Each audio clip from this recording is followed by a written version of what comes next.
కావ్య ఒంటరిగా కూర్చొని ఆలోచిస్తూ ఉంటుంది. ఇక అక్కడికి వచ్చిన రాజు కావ్యని చూసి ఏం ఆలోచిస్తున్నావు అని అంటూ ఉంటాడు. ఇక తనైతే ఏం లేదండి అని సమాధానం చెప్తూ ఉంటుంది. నువ్వేం ఆలోచిస్తున్నావో నేను చెప్పనా? నిన్నిప్పుడు నేను అర్థం చేసుకున్నట్టుగా మొదటి నుంచి నేను అర్థం చేసుకుని ఉంటే బాగుండేది కదా అని ఆలోచిస్తున్నావు కదా అని అంటుంటాడు.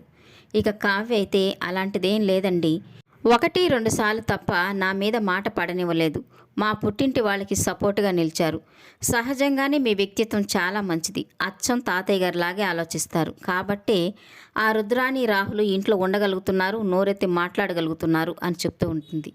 ఇక రాజు అయితే నేను నిన్ను అర్థం చేసుకోవడం కంటే నువ్వే నన్ను చాలా బాగా అర్థం చేసుకున్నావు అనిపిస్తుంది అని చెప్తూ ఉంటాడు. ఇంతకీ నువ్వు దేని గురించి ఆలోచిస్తున్నావు అని అంటుంటాడు. ఇక కావ్య అయితే ఆ నందగోపాల్ గురించి ఆలోచిస్తున్నాను అని చెప్తుంటే ఇక రాజ్ అయితే వాడి గురించి ఆలోచించడానికి ఏముంది, వాడు చేసిన పాపం వాడికే చుట్టుకుంది, అందుకే చచ్చాడు. ఇక మనం అప్పు కట్టుకోవాల్సిందే అని అంటుంటే ఇక కావ్య అయితే లేదండి, వాడు చచ్చిపోతే మనం బ్యాంకుకి 100 కోట్లు కట్టాలి, కాబట్టి మనకు నష్టం. వాడు బ్రతికొనడం వల్ల ఎవరికి నష్టం? వాడు చచ్చిపోతే ఎవరికి లాభం? ఏం లాభం? దీని గురించి మనం ఎందుకు ఆలోచించకూడదు? దీన్ని ఊరికే వదలకూడదు, దీన్ని మనం సీరియస్గా తీసుకోవాలి అని చెప్తూ ఉంటుంది. ఇక రాజ్ అయితే అవును కళావతి, నువ్వు చెప్పింది కూడా నిజమే అనిపిస్తుంది. వాడు దొరికాడు అనుకోనేలోగా వాడిని చంపేశారు. ఈ విషయం పోలీసుల వరకు కూడా వెళ్ళలేదు. అంటే అతన్ని ఎవరైనా ఫాలో అవుతున్నారా, లేక మనల్ని ఎవరైనా ఫాలో అవుతున్నారా అని రాజ్ అంటుంటాడు. ఇక కావ్య అవునండి, దీని వెనక ఎవరో ఉన్నారని నా అనుమానం, ఎవరై ఉంటారు అని ఆలోచిస్తూ ఉంటుంది. ఇక అనామిక సామంత్ చాలా హ్యాపీగా చెస్ ఆడుకుంటూ ఉంటారు.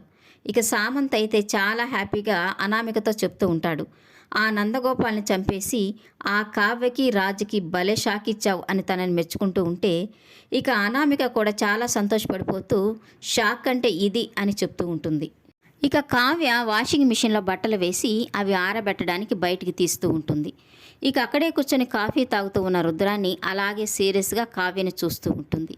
ఇక అక్కడికి వచ్చిన రాహుల్ అయితే వాళ్ళ అమ్మతో ధాన్యలక్ష్మి అతన్ని రెచ్చగొడితే కావ్య అంతకంటే రెచ్చిపోతుంది. ఇక ఈ పద్ధతి మాని మమ్మీ, దీనికి ఒక పర్మనెంట్ సొల్యూషన్ ఉంది.